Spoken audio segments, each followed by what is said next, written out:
Oh, yes.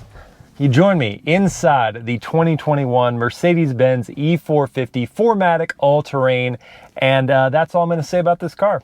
Because this video is actually about 100,000 subscribers, and guys, this is a huge milestone. First and foremost, I just want to thank you, everyone who's been a part of this channel, whether you've been here for a long time, whether you're a recent addition, you all mean something to me.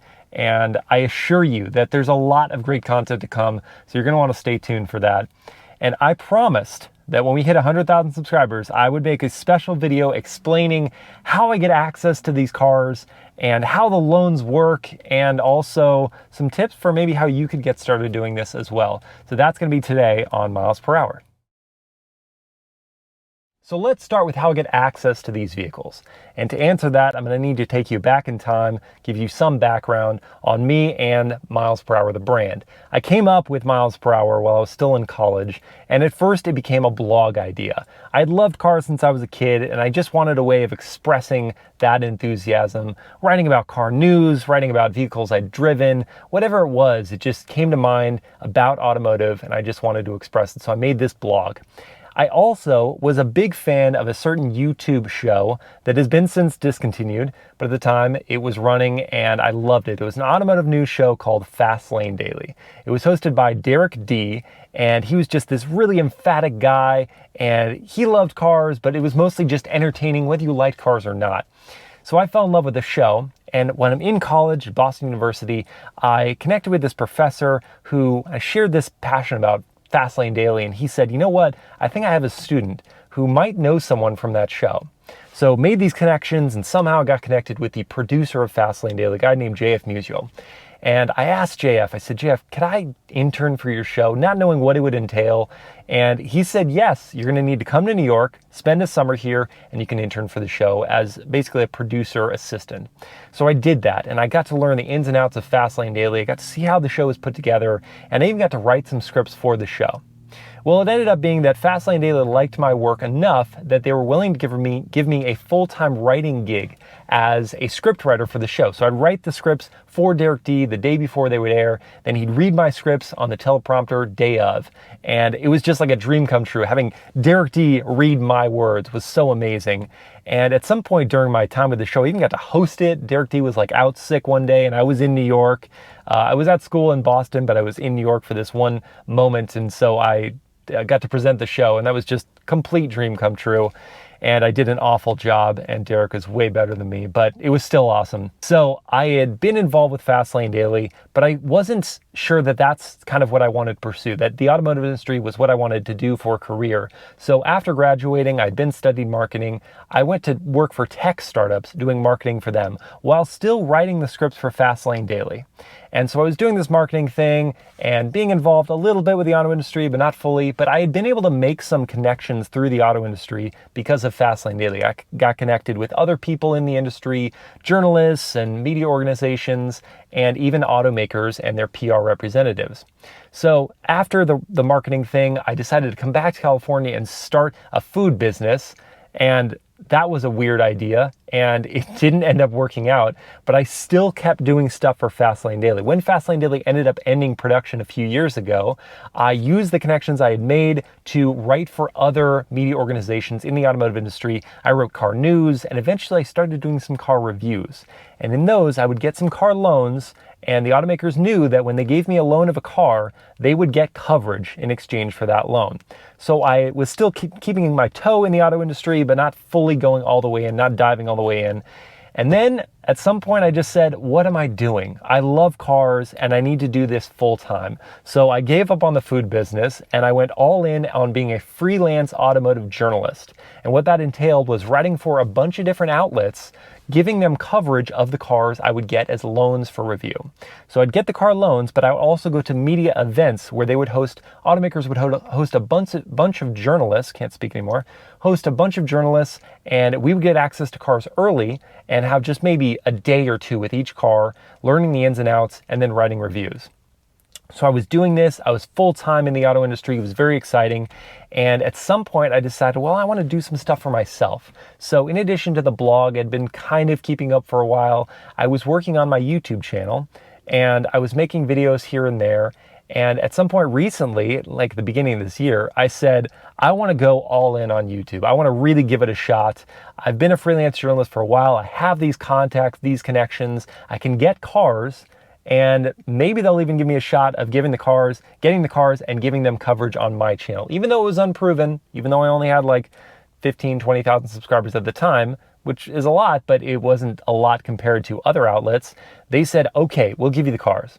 And so I got the cars and I started making videos for MilesPerHr, and that's kind of how things have gone the last year. I've worked really, really, really hard on it, but automakers know that when they give me car loans, I will get them coverage. I'll get them eyeballs. My audience, you guys, are going to watch the videos, and some of you may even buy the cars. Maybe not the Ferraris all the time, but some of you may buy the other cars that I show on this channel.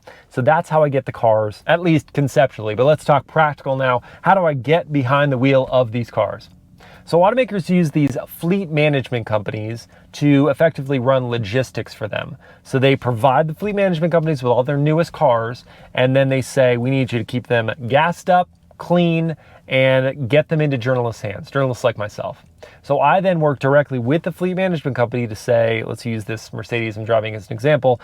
I want some seat time in that E450. What's its availability like?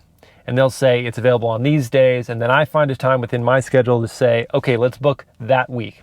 So they will bring me the car to my home within a 2-hour delivery time window, and then they'll give me some parameters provided by the automaker. Typically, it's you've got the car for 7 days and unlimited mileage, however many miles you want to put on. You can drive it across country if you want, if you're back within those 7 days. Then there are some times when I'm not going to get the car for that long, or my mileage is not going to be restricted. If the car is a Lamborghini Aventador or a Ferrari 12, and Ferrari and Lamborghini want to limit my mileage on the car, then they will give me a mileage cap. They'll say you can't go over 500 miles, or you can only have the car for 3 days. And so those are some special circumstances. Another circumstance that has happened a lot with COVID is instead of automakers having these media gatherings, fly you to France or whatever to drive the new car, they are doing short loans to the journalists' homes. So much like a regular loan, they'll bring the car to your home, but you're not getting it for a week or even 3 days. In some cases, you're getting it for a day, 1 day, or 36 hours, a shorter loan where I still have time, but it's not the length of time that I would have when the car is further down the production cycle and on sale. This is still very early access, so I'm getting less time behind the wheel. So that's how I get the cars from the fleet management companies who are working for the automakers. And now I think it's time to tell you some tips on perhaps how you could get started doing this. And the first thing I will say is whatever you're going to do, whether it's blogging, making videos on TikTok, Instagram, YouTube, whatever you're going to do it now. Don't wait. Don't put this off. And the other thing I'm going to say is there's no perfect way to get started as an automotive journalist. I didn't even know what an automotive journalist was in high school, and most of you don't. You're just sort of like, I want to drive cool cars. That's how I was. I'm like, I want to drive cool cars, and it'd be amazing to get paid doing it. So whatever it is that you want to do, just get started right now. If you want to blog, if you like writing, then write about cars. And you don't need access to Lamborghinis right now. You can borrow your parents' car, or your friend's car, or a neighbor's car, and you can review it. Or you can do like some other YouTubers are doing, where they're going to dealerships and they're talking to those dealers and saying, hey, look, I'll promote your car on my channel if you let me drive it or you let me review it. And dealers are still going to be looking to make sure that you have an audience, so they're not doing it for free, or not just for free, but so they're not doing it without anyone watching the videos. But that's one way that you can do it. Or even if you're not going to do reviews, just write about news. That's what I did at first. Oh man, Bugatti just came out with this thing. Let's write about that thing on my blog. And you just build up this body of work, and most importantly, you refine your style. Whether you're making videos and it's your presentation style, or you're writing and it's your writing style, you're refining that in those moments. Then you can do some things from there. You can take your body of work and you can present it to certain media outlets, the Car and Drivers and the Motor Trends and all the lesser outlets in the world. And you send them your work and you say, hey, I would like to write for you. Here are some work samples. And at first, maybe they're not going to say yes, or they're going to say, well, we would like you to practice writing on this template here. And you can eventually find your way into writing for these publications, and that will get you some access to the cars. So you'll start getting loans, and you're not going to get started on Lamborghinis and Ferraris. You're going to get started on Honda Civics, but it's a way to get your foot in the door. That's one way of doing it, and it's a way of turning it into a career, making some money. You're not going to make a lot of money, guarantee that, because I was a freelance journalist. You don't make a lot of money, but it is a way of getting access to those cars. The other way you can do it is just to go whole hog on your own thing, as I did in the last 10 months with MilesPerHr, working really, really hard at it and just saying, I want this thing to be something that it's my career. My career is this channel. So you can do that, and you can work really hard at that, and just know that it's going to take a lot of time. For me, even though it seemed like it was only 10 months that it went from 0 to 100, I have had this channel for 10 years. And I didn't really put a lot of effort into it until recently, but it's something that I've used as a way of cultivating my style of presentation for all that time. So just know that it's not going to happen overnight, and you're going to need to be dedicated. You're going to need to work harder than you ever have in your entire life. The last 10 months on my channel, I've worked harder than I ever did, even when I was working for tech companies in Boston, working 70-hour work weeks. I work harder now, but it's all worth it. It's worth it if you have the goal in mind, and being with cars, being around cars is your dream, then it's worth it. And I'll also say something else, and that is that for me, it's not something I mention on the channel a lot because it's a car channel, and it really, isn't relevant to all the things that I am talking about in terms of cars. But for me, it was my faith that really got me through these hard times. I put the channel in God's hands, and I said, hey God, if you want this to be a success, it will. If not, then I'll go do something else. And he has made it a success, and I check in with him every day, and I make sure that this is still what he wants me to be doing. If not, then I'll do something else. So that was really important for me. But just know that whatever it is, whatever your faith is, just know that you're gonna have to work really, really hard at it, and you're gonna have to put in the time and effort to do it. Find your style.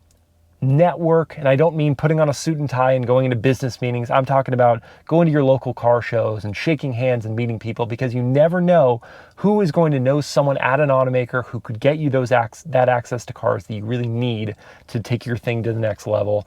Network, work hard, and be patient. Be very, very patient. That's my advice. And if you want more advice, I've got a Patreon tier where I can give you a car journalist course and mentor you a little bit more. But you don't have to do that. Most importantly, just work very hard at it, be patient, and you will see the fruits of your labor become successes. And that is all I have to say about my whole spiel, my whole way of getting access to these cars, the whole process, and my advice to you. Thank you guys again so much for 100,000 subscribers. I'm going to keep working hard, keep bringing you guys great content, and thank you so much for watching MilesPerHr.